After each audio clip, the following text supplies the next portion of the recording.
Hello everyone, ये एक new series है जिसमें हम प्रम आईएएस की जो एनुअल करंट अफेयर्स मैगजीन है उसको इमेजेस के through as well as map के थ्रू करेंगे। सबसे पहले हम इसे आज जुलाई मंथ से स्टार्ट करेंगे। जुलाई 2023 के जो भी करंट अफेयर्स हैं उसको हम इमेजेस के थ्रू करेंगे। तो पहले चलते हैं हम न्यू दिल्ली। न्यू दिल्ली से रिलेटेड जो न्यूज़ है वो है international conference on green hydrogen. ये जो international conference on green hydrogen है ये ऑर्गेनाइज हुआ था विज्ञान भवन न्यू दिल्ली में 3 दिन के लिए 5 to 7 जुलाई। आप इस इमेज में देख सकते हैं। तो अगर इस कॉन्फ्रेंस की बात चली रही है तो हम यहाँ पे एक न्यूज़ देख लेते हैं ग्रीन हाइड्रोजन से रिलेटेड। इंडिया ने लॉन्च करा था ये नेशनल ग्रीन हाइड्रोजन मिशन। कब लॉन्च किया था? 4 जनवरी 2023। अब इस मिशन का एम क्या है कि हम अपने कंट्री में ग्रीन हाइड्रोजन इकोसिस्टम को बूस्ट करें, उसे बढ़ावा दें, ताकि जो भी हमारी डिमांड है रिन्यूएबल एनर्जी की, मतलब जो भी एनर्जी की बेसिकली, तो हम उसे रिन्यूएबल एनर्जी सोर्सेज से ही मीट करें। और ग्रीन हाइड्रोजन को बोल सकते हैं हम फॉसिल फ्यूल्स की जगह पे यूज़ करें। मतलब हमें green hydrogen ecosystem, because green hydrogen is a cleaner fuel, तो हम इसको बढ़ावा दें और हम अपने जो भी SDG गोल्स हैं 2030 के और रिन्यूएबल टारगेट्स हैं उनको मीट कर सके। तो अब हम चलेंगे ग्रीन हाइड्रोजन के बाद। नेक्स्ट है ये हरेला फेस्टिवल। तो ये जो हरेला फेस्टिवल है आप यहाँ मैप में देखेंगे ये कहाँ का है, ये है उत्तराखंड का। तो अब हम देखते हैं इस हरेला फेस्टिवल के बारे में। अभी ये रिसेंटली ऑर्गेनाइज कराया गया था, मीन्स ये इनॉग्रेट करा था उत्तराखंड के CM ने। तो हम ये बोल सकते हैं ये जो फेस्टिवल है ये इन्वायरमेंट फ्रेंडली है। इस ओकेजन पे हम क्या करते हैं, जो भी हमारे सैपलिंग्स हैं उन्हें प्लांट करते हैं, और साथ के साथ इस बोल सकते हैं फेस्टिवल पे जो हमारे CM है उन्होंने बोला था, जो भी उनके रेजिडेंट्स हैं, कि आप सैपलिंग्स को प्लांट करके वहाँ पे आप सेल्फीज पोस्ट करिए, ताकि आपके जो कमिंग जनरेशन्स हैं वो ये चीज़ देख सके कि हमने क्या स्टेप्स लिए थे अपने इन्वायरमेंट को प्रोटेक्ट करने के लिए। ये बोल सकते हैं it's a festival of social harmony. ये लोगों के बीच में हार्मनी बोल सकते हैं प्रोड्यूस करता है, जनरेट करता है, हार्मनी बनाए रखता है। साथ ही साथ ये जो है हमारे जो सीज़न है उसको जो सीज़न चेंज हो रहा है उसको भी इंडिकेट करता है, और हमारा जो नेचर के साथ बॉन्डिंग है उसे और स्ट्रेंथन करता है। ये बोल सकते हैं it's environment related festival. Next Uttarakhand के बाद है हमारा हिमाचल प्रदेश। हिमाचल प्रदेश में ये जो स्कीम लॉन्च करी गई है वो है आपदा राहत कोष 2023। ये जो स्कीम है ये लॉन्च करे हैं हमारे हिमाचल प्रदेश के CM ने। हिमाचल प्रदेश की जो CM है उन्होंने ये स्कीम लॉन्च करा है। इसका मेन एम क्या है कि हम जो भी हैवी मॉनसून्स की वजह से जो भी डैमेजेस हुए हैं उनसे रिकवर हो जाएं। और एक्चुअली ये जो यहाँ पे पेमेंट सिस्टम दिख रहा है ये बेसिकली डोनेशन के लिए है, कि जो भी केपेबल पर्सन है वो यहाँ पे अमाउंट डोनेट करे, ताकि हम ये जो भी लॉस हुआ है, हमें डैमेजेस हुए हैं, उससे रिकवर कर पाएँ। हिमाचल प्रदेश के बाद हम चलते हैं जम्मू एंड कश्मीर की तरफ। जम्मू कश्मीर में सबसे पहले है हमारा ये स्कॉच अवार्ड। हमारा जो जम्मू कश्मीर का रूरल लाइवलीहुड मिशन है, इस मिशन को ये स्कॉच गोल्ड अवार्ड दिया गया है। और ये जो अवार्ड है ये under the theme state of governance India 2047 दिया गया है गोल्ड कैटेगरी में। ये इसलिए दिया गया है क्योंकि ये जो इनिशिएटिव है इसके अंदर काफ़ी सारे मार्केटिंग अपॉर्चुनिटीज़ क्रिएट करे गए थे जितने भी हमारे स्टेट में और हमारी यूनियन टेरिटरी में सेल्फ हेल्प ग्रुप्स थे उनके लिए। ये पहले एक न्यूज़ है। उसके बाद है दूसरा वितस्ता प्रोग्राम, ये भी जम्मू कश्मीर का है। ये जो वितस्ता प्रोग्राम है 2023 का, ये ऑर्गेनाइज कराया गया था हमारा 23 से 25 जून 2023 श्रीनगर जम्मू कश्मीर। इस प्रोग्राम के अंदर जो भी हमारे बोल सकते हैं हमारे जम्मू एंड कश्मीर का जो कल्चर है, क्यूजीन है, जो भी उनका आर्ट एंड क्राफ्ट एट्सेट्रा, वो सारा उन्होंने शोकेस करा था। पेंटिंग कैंप्स आप ये देख सकते हैं, एग्जीबिशंस थे, art installations, music, traditional music. इन्होंने बेसिकली अपने कल्चर को इस फेस्टिवल के थ्रू हाईलाइट करा था, और काफ़ी जो यहाँ के लोग थे जम्मू कश्मीर के उन्होंने भी पार्टिसिपेट करा था, और काफ़ी लोग ये एग्जीबिशंस देखने भी आए थे। उसके बाद है नेक्स्ट आपका मोबाइल हमारा दफ्तर। ये जो है जम्मू कश्मीर का इनिशिएटिव है, आपका मोबाइल हमारा दफ्तर, ये लॉन्च करा है। इससे क्या करेंगे, बेसिकली इसका एम है कि जो भी लोग हैं जम्मू कश्मीर के उनको एक प्लेटफॉर्म दिया जाए, कॉम्प्रिहेंसिव प्लेटफॉर्म, एक ऐसा प्लेटफॉर्म दिया जाए जहां वो एक क्लिक से सारी सर्विसेज अवेल कर सकें। मतलब उनके जो गवर्नमेंट है वो भी बोल सकते हैं जो भी उन्होंने इनिशिएटिव लिया, उनकी जो गवर्नमेंट ने इनिशिएटिव लिया है, वो सारी सर्विसेज एक क्लिक पे ले सके और साथ ही साथ transparency, accessibility and accountability maintain रहे। सो ये हमारे जो जम्मू कश्मीर है उसके इनिशिएटिव्स देख लिए हमने। इसके बाद हम चलते हैं हमारे north east part. North east में आपको यहाँ देखने को मिल रहा है अरुणाचल प्रदेश। अरुणाचल प्रदेश का क्या इनिशिएटिव है? ये है अरुणाचल प्रदेश का चंचन ग्रेजिंग फेस्टिवल। ये जो फेस्टिवल है ये यहाँ के जो ट्राइब्स हैं उन्होंने ऑर्गेनाइज करा था।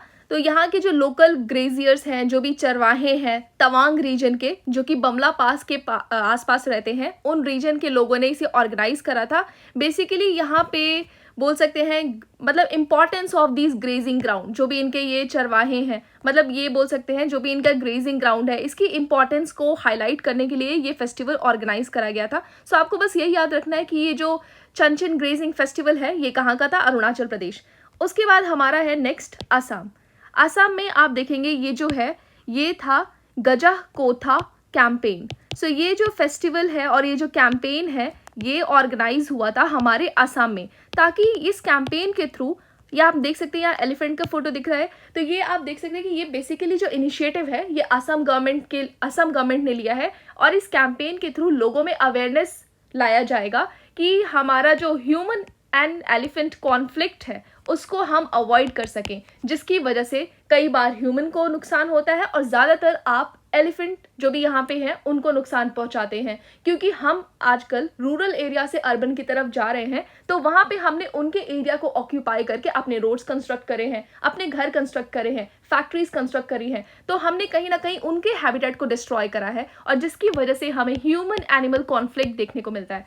ये जो इनिशिएटिव है, इस इनिशिएटिव के थ्रू हम एफर्ट्स ले रहे हैं कि आप इन एलिफेंट्स के बिहेवियर को समझिए, आप इनके बोल सकते हैं इनका जो लाइफस्टाइल है, इनका जो बिहेवियर है वो आपको हार्म नहीं करने आ रहे हैं, इनके बिहेवियर को समझ के एक्शंस करिए। और ये जो कैंपेन है गजा कोथा कैंपेन, ये बेसिकली असम का है और ये इसी चीज़ को हाईलाइट करने के लिए, मतलब लोगों में अवेयरनेस लाने के लिए, ताकि ये ह्यूमन एनिमल कॉन्फ्लिक्ट कम हो सके। तो ये असम गवर्नमेंट का इनिशिएटिव है। इसके बाद हम चलते हैं नोएडा की तरफ। नोएडा यूपी, यहाँ से रिलेटेड जो न्यूज़ है वो ये है कि इंडिया का पहला वैदिक थीम्ड पार्क ये कहाँ पे आ गया है? ये आया है नोएडा में। ये देख सकते हैं आप, काफ़ी सुंदर पार्क है। यहाँ पे जो भी हमारे वैदिक टेक्स्ट हैं उन सब के बारे में बताया गया है और ये नोएडा के कौन से एरिया में आया है? सेक्टर 78। एंड ये इसे इनॉग्रेट करा था हमारे जो सीएम है योगी आदित्यनाथ जी, उन्होंने इसे बोल सकते हैं इनॉग्रेट करा था। और ये जो वेद वन पार्क है, बेसिकली इसको हम बोलते हैं क्या है? वेद वन पार्क और वैदिक पार्क। ये जो वेद वन पार्क है जो कि नोएडा में आया है, इसमें लगभग आपको 50,000 पौधे देखने को मिलेंगे, जैसे बानियन ट्रीज, कोकोनट एटसेट्रा, जिनके बारे में वैदिक लिटरेचर में बताया गया है। अगर इसके बाद बोले, मतलब ये जो पार्क है ये जनवरी 2021 से ही स्टार्ट हो गया है और इससे पहले ये एक डंप यार्ड था। तो बेसिकली हम बोल सकते हैं एक सूटेबल इन्वायरमेंट क्रिएट करने के लिए इस पार्क को ऑर्गेनाइज करा गया है फॉर प्लांटिंग द ट्रीज। मतलब एक तरीके से हम इन्वायरमेंट प्रोटेक्शन की तरफ इनिशिएटिव भी ले रहे हैं।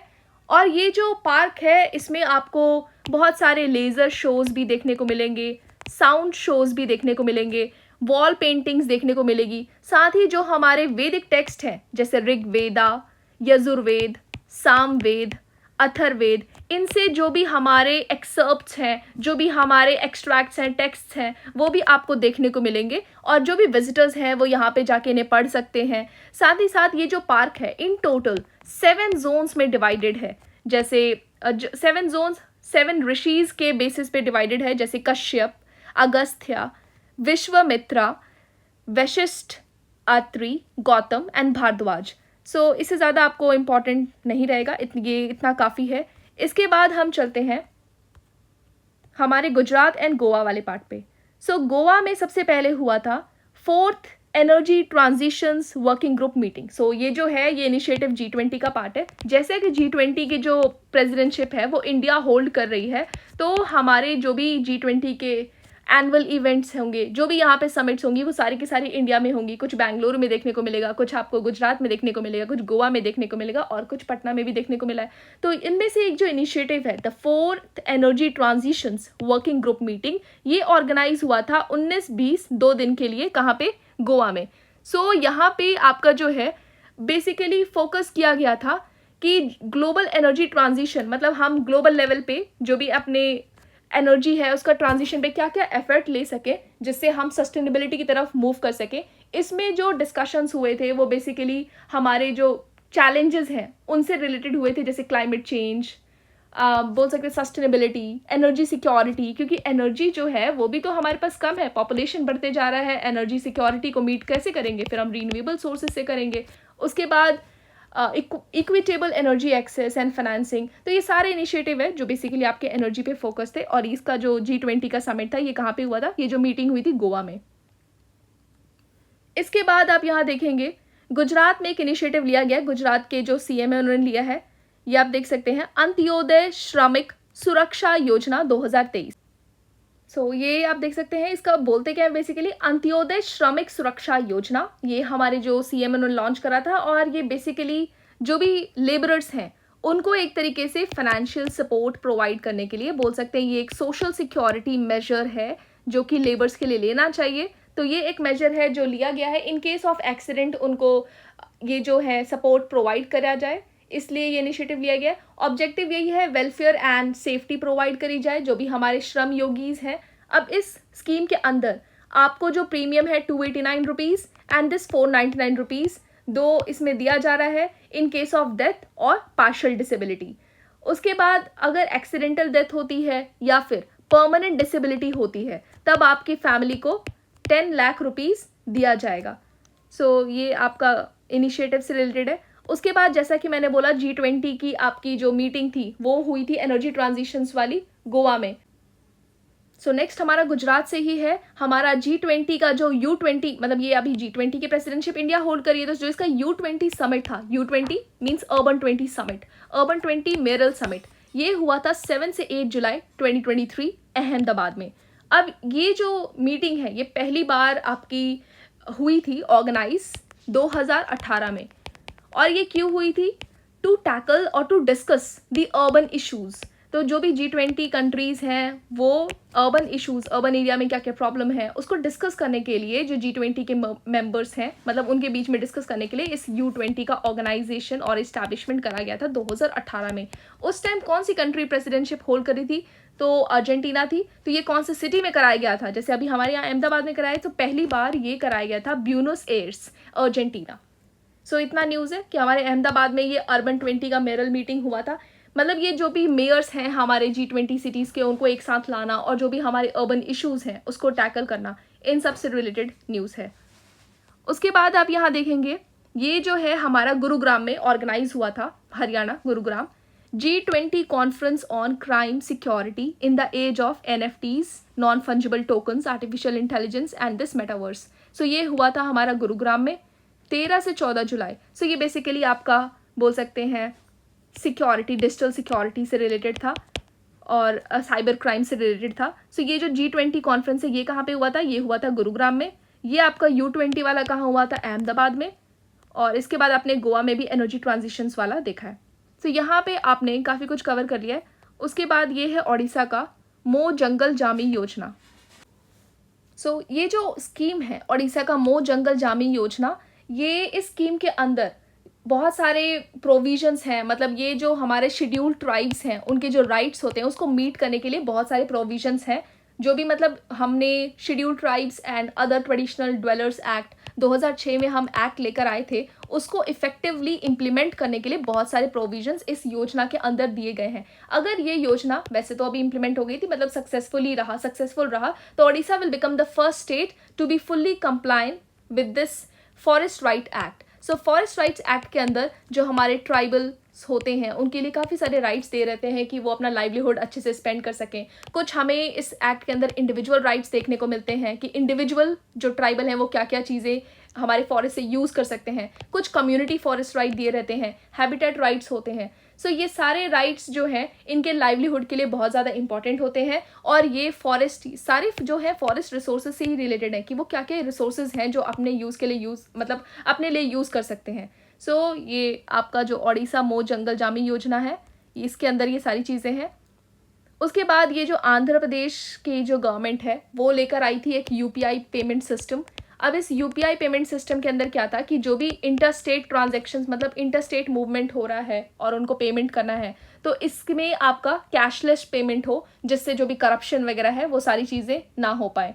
सो ये आपका जो इनिशिएटिव है ये आपका आंध्रा से रिलेटेड है, आंध्र प्रदेश का है ये इनिशिएटिव। सो ये जो यूपीआई सिस्टम है, यूपीआई पेमेंट सिस्टम, ये जो जितने भी चेक पोस्ट हैं ट्रांसपोर्ट डिपार्टमेंट के, मतलब 15 चेक पोस्ट, वहाँ पे इसको इंस्टॉल करा गया है। और ये इसलिए इंस्टॉल करा गया है इंटरस्टेट चेक पोस्ट पे, ताकि करप्शन ना हो सके। मतलब बोल सकते हैं कैशलेस ट्रांसफ़र हो तो करप्शन फ्री एडमिनिस्ट्रेशन रहेगा, ट्रांसपेरेंसी रहेगी। तो इसलिए ये आंध्र प्रदेश गवर्नमेंट का इनिशिएटिव है। सो हमने यहाँ पे ऑलमोस्ट सब कर लिया है। मतलब आपका ये जो जुलाई मंथ है, जुलाई मंथ से रिलेटेड आपने यहाँ पे दिल्ली का देखा न्यूज़, न्यू दिल्ली। उसके बाद हमने पढ़ा था उत्तराखंड का हरेला फेस्टिवल। उसके बाद हम गए थे सीधे जम्मू कश्मीर। यहाँ पे आपने बहुत सारी चीज़ें पढ़ी कि इसको स्कॉच अवार्ड दिया गया है लाइवलीहुड मिशन के लिए। उसके बाद आपको यहाँ पे वितस्ता प्रोग्राम, जिसमें जम्मू कश्मीर के फेस्टिवल को हाईलाइट किया गया था। उसके बाद आपका यहाँ पे जो आपका मोबाइल हमारा दफ्तर इनिशिएटिव गुड गवर्नेंस के लिए। और यहाँ पे आपका जम्मू कश्मीर से रिलेटेड हमने कवर करने के बाद हम चले थे हिमाचल प्रदेश। हिमाचल प्रदेश में जो मॉनसून अफेक्टेड जो भी डैमेजेस हुए थे उसके लिए आपदा कोष हमारे जो सीएम लेकर आए थे हिमाचल प्रदेश के। और यहाँ पे देन हम हरियाणा पे गए थे गुरुग्राम, जहाँ पे ये G20 का साइबर सिक्योरिटी रिलेटेड समिट हुआ था। गुजरात में आपके अहमदाबाद में U20 अर्बन 20 मेयर समिट हुआ था। और उसके बाद यहाँ पे आपका ये जो हमारे जो गुजरात के जो सीएम थे वो लेकर आए थे अंत्योदय श्रमिक सुरक्षा योजना।